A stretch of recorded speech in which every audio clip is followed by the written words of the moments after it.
Assalamualaikum warahmatullahi wabarakatuh. Di pertemuan kali ini, kita akan mempelajari tentang siklus hidup dan juga stakeholder dari sistem. Yang pertama dari siklus hidup sistem. Siklus hidup sistem sendiri ada 5 tahapan. Yang pertama perencanaan, jadi melakukan planning, kebutuhan-kebutuhan apa yang dibutuhkan. Kemudian masuk ke tahapan yang kedua yaitu analisis. Yang dimaksudkan dengan analisis di sini berarti ada analisis yang perlu dilakukan sebelum tahap perancangan. Jadi ada analisis-analisis yang memang uh, dikhususkan untuk perancangan sistem. Nanti kita akan pelajari lebih lanjut itu. Jadi ada beberapa jenis misalkan dengan analisis SWOT, kemudian analisis features ataupun yang lainnya. Kemudian tahap yang ketiga adalah tahap rancangan. Rancangan di sini berarti kita membuat atau membangun sebuah prototipe atau perwarupa, biasanya dalam bentuk mock-up, kemudian juga dalam bentuk gambaran desain kasar. Kemudian baru kita masuk ke tahapan yang keempat yaitu penerapan atau implementasi. Jadi implementasi di sini berarti terkait dengan pengejauhantahan dari tahap rancangan yang tadi berupa desain mock-up atau perwarupa, kemudian diimplementasikan ke dalam sebuah sistem. Yang terakhir adalah tahap penggunaan atau tahap yang dapat dilaksanakan ketika memang implementasi itu sebenarnya sudah masuk atau sudah berhasil dan juga dilakukan juga tahap pengujian. Jadi ada banyak juga jenis pengujian yang dapat dilakukan untuk menguji kualitas sebuah sistem.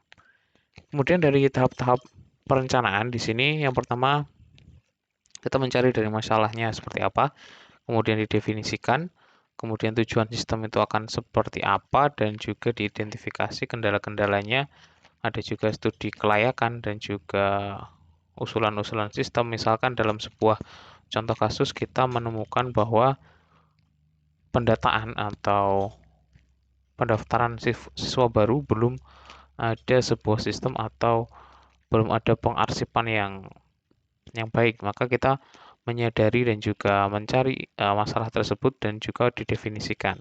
Nah, setelah masalah itu dapat ditemukan, kemudian kita juga memberikan usulan dalam penelitian sistem. Artinya dalam tahapan ini kita bisa menggali sebanyak mungkin potensi atau kelemahan dari sebuah masalah untuk kita bisa tuangkan yang kita bisa berikan solusinya, kita bisa gambarkan pemecahannya melalui penggunaan teknologi. Kemudian analisis di sini yang tadi sudah sempat saya mention di awal bahwa ada beberapa tahapan analisis yang akan kita pelajari dalam semester ini di mata kuliah analisa perancangan sistem dan juga banyak sekali tahapan-tahapan yang atau jenis-jenis analisis yang akan kita bisa lakukan. Analisis SWOT untuk mengidentifikasi kelemahan ataupun kekuatan dan juga nanti analisis features itu bisa untuk memotret atau menggambarkan dari sistem lama yang sedang berjalan itu seperti apa. Ada juga nanti ada cost benefit bagaimana investasi yang diberikan atau investasi yang dilakukan ke sistem itu akan memberikan payback period setelah berapa tahun. Itu juga nanti kita bisa akan eksplorasi terlebih lanjut di mata kuliah ini. Kemudian rancangan berupa prototipe atau perwarupa. Di sini mungkin sudah juga didapatkan bagaimana perancangan itu sebenarnya tidak hanya bentuk desain mock-up, tetapi juga mungkin dari desain basis datanya seperti apa, apakah konfigurasi basis data itu mampu mensupport sistem. Ketika sistem itu adalah sebuah big system, maka perlu dipecah menjadi atau di breakdown menjadi beberapa part small system yang akan atau sub system yang akan menyokong sebuah big system yang akan dibangun. Jadi perancangan di sini tidak hanya sekedar tadi mock up, kemudian juga desain, tapi juga bagaimana unjuk kerja dari basis data juga yang bisa dilakukan perancangan atau desain mungkin entity relationship desainnya atau data flow diagramnya itu juga bisa dimaksimalkan. Kemudian dari penerapan di sini berarti implementasi ya. Jadi kita melakukan atau membuat sebuah penerapan atau pembangunan sebuah sistem. Jadi ada database-nya, kemudian ada juga bahasa pemrograman yang kita pilih untuk mendevelop sebuah sistem. Di sini kita sudah harus terapkan atau sudah dilakukan implementasi untuk pembangunan sebuah sistem. Kemudian setelah sistem itu dibangun, ada lagi PR yang mungkin akan muncul ke dalam sebuah penerapan secara langsung dari sistem. Jadi ada konversi sistem, ada beberapa jenis proses perpindahan dari sistem lama ke sistem yang baru. Yang pertama adalah direct conversion, jadi kita langsung berpindah, misalkan dari manual ke sistem, biasanya pencatatan, misalkan nih, pencatatan dari presensi teman-teman semua nih masih menggunakan media kertas. Nah, ketika kita sudah implementasikan, berarti semua kelas itu sudah kita ganti dengan sistem, maka tidak ada lagi pencatatan menggunakan kertas. Sedangkan kalau kita menggunakan tipe yang kedua, yaitu paralel, maka dia akan bertahap. Nah, misalkan kita ada 10 ruang kelas, 5 kelas kita gunakan masih menggunakan kertas, 5 kelasnya kita sudah gunakan menggunakan sistem. Itu menggunakan paralel. Kemudian juga percontohan. Percontohan di sini berarti kita hanya memilih dari sampling beberapa saja yang kita gunakan untuk sistem kita yang baru atau percontohan atau pilot conversion di sini. Kemudian bertahap berarti dia pelan-pelan hampir sama dengan paralel tadi. Jadi tidak serta-merta langsung semuanya diterapkan menggunakan sistem yang baru. Kemudian direct conversion di sini tadi detailnya saja. Jadi tadi yang kita gunakan berarti semuanya langsung mengganti. Jadi konversi ini akan cocok untuk pendekatan di perusahaan-perusahaan kecil atau sistemnya yang kecil. Ketika big system yang dibangun, otomatis itu akan menimbulkan gap atau menimbulkan sebuah problem baru, belum kesiapan yang masih kurang dan sebagainya, itu akan menimbulkan sebuah masalah ketika konversi langsung ini dipilih untuk perusahaan kecil atau perusahaan besar atau sistem yang memang sudah besar. Jadi ini akan sangat cocok untuk perusahaan yang masih kecil atau penggantian sistem yang memang unitnya masih kecil. Kemudian paralel tadi yang lama dipertahankan, sedangkan yang baru juga dijalankan. Ini merupakan sebuah konversi yang aman, tapi juga paling mahal karena kita menjalankan dua sistem sekaligus yang ada.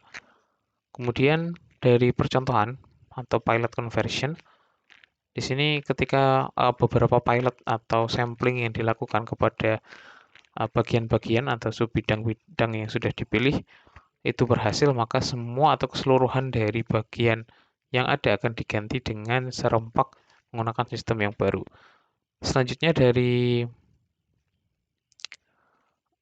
berbicara dari profesi-profesi yang mungkin bisa digeluti ketika apa sih yang bisa kita dapatkan dari menjadi seorang analis atau sistem analis. Jadi sistem analis ini untuk mencapai ke sistem analis tentu karir yang dibangun harus dari bawah, dari level mungkin programmer, kemudian juga naik menjadi senior programmer, kemudian baru juga bisa menjadi seorang sistem analis. Jadi sistem analis di sini nanti akan memberikan gambaran, akan memberikan perancangan, akan memberikan analisis-analisis dari sebuah pembangunan atau developing system. Jadi memberikan sebuah istilahnya sebuah blueprint untuk pengembangan sistem kedepannya seperti apa, kemudian blueprint yang sudah dibangun itu akan diimplementasikan oleh programmernya, kemudian juga kalau dari desain berarti ke desainernya dan seterusnya. Jadi dari sistem analis ini fungsinya adalah untuk melakukan analisa, menangkap problem, kemudian juga memberikan solusi dengan penggunaan teknologi. Kemudian stakeholder yang terlibat di dalam sebuah sistem. Di sini ada beberapa, ada manajer, kemudian ada juga programmer, supporting end user, kemudian juga teknisi dan sebagainya.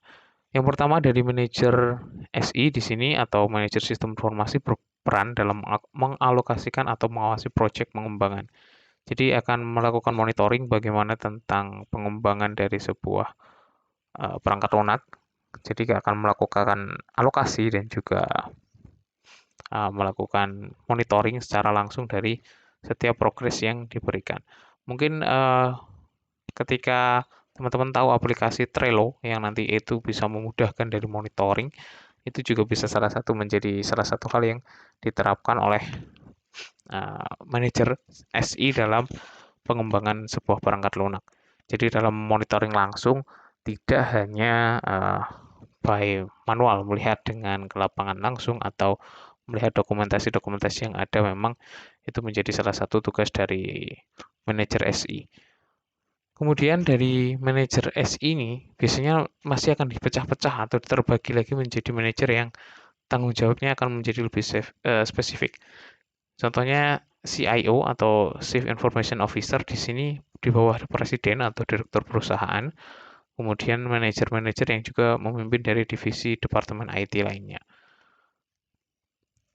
Nah, kemudian dari tugasnya atau job desk-nya secara detail tidak harus terlibat langsung pada proses pembuatan karena memang tugasnya untuk melakukan monitoring. Tapi untuk sampai ke level manajer SI memang otomatis akan dibangun dari bawah, dari seorang programmer ataupun dari seorang tester atau sebagai seorang desainer, nanti bisa baru berprogres atau mengalami kenaikan menjadi seorang manajer sistem informasi.